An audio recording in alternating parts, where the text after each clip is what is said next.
Hey everyone, welcome back to NFL Network. We are joined now by Cole Wright, who's, I got a feeling, I already know the answer to my first question, because I'm going to ask you who the team to beat is in the NFC North, and I just have a sneaking suspicion you're going to bear down on me here. Well, you know I have Chicago. Yeah, that's right? what. Yeah. Native Chicagoans. So if you want to be the champs, you have to beat the champs, and we all know that the title, of course, resides at Hallis Hall. So if you want to win the North, you have to go in there right off of Lakeshore Drive, and you have to beat the Chicago Bears. As funny as that sounds, especially after all those years they were holding down the basement in the division. Did it surprise you last year what the Bears did? It did. It really did. I didn't think that Mitch Trubisky was going to take all those steps in the second year in the league, but he did, and it put the Bears in a great position. You look at their scoring offense or scoring defense rather. They were number 1 overall, number 2 overall defense. So defense wins championships, as cliche as it sounds, and I think there's going to be a lot of teams that are going to be trying to play catch up with them. Yeah, including the Minnesota Vikings. Absolutely. We're going to try and run them down this year in the NFC North. The Vikings won the division the year prior. So when you look at the Minnesota Vikings, another team with a really good defense, Cole,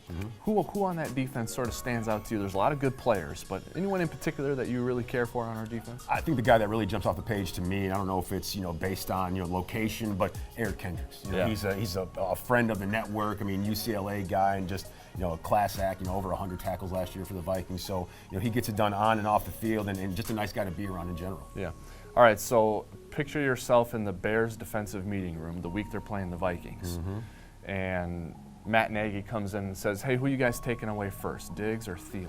What's your answer there? I mean, we've seen it. The proof's in the pudding. Like Adam Thielen's been the beneficiary of that double coverage of Stefon Diggs. Okay. So if you blanket Stefon Diggs, Adam Thielen could get loose. Maybe he won't. Let's hope the Vikings fans that he will, and Stefon Diggs hopes that he doesn't see as much of that double coverage this season. You like this group of playmakers around Kirk Cousins, though, as a whole for the Vikings? I do. I think maybe you need just another one, and I know Dalvin Cook is a guy that you always want to touch about, and going into year 3 for him, I think he's going to need to bring everything to the table that the franchise envisioned him bringing. Yeah. I think if when you go out there and you select a guy where you pick him at, you want him to be able to do everything and then some. I think this year it's year 3, and it's once again it's cliche, but year 3, no matter what the position, it's always make or break.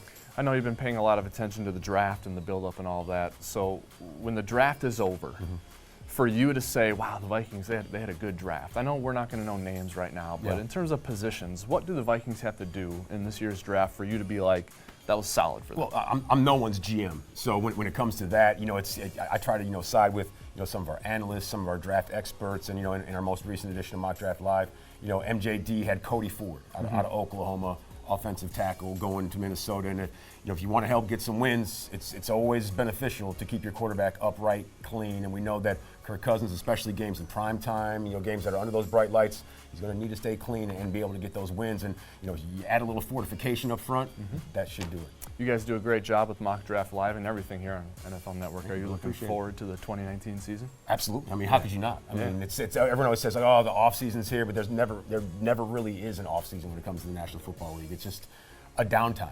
But it's still the 2019 season. Once that new league year hits, it's here. It's ready to roll. March 13th. I mean, it came in like a bang. All that free agency was pretty fun. All right, for more from Cole Wright and everyone else, stay tuned to NFL Network. And for more on the Vikings, stay right here at Vikings.com.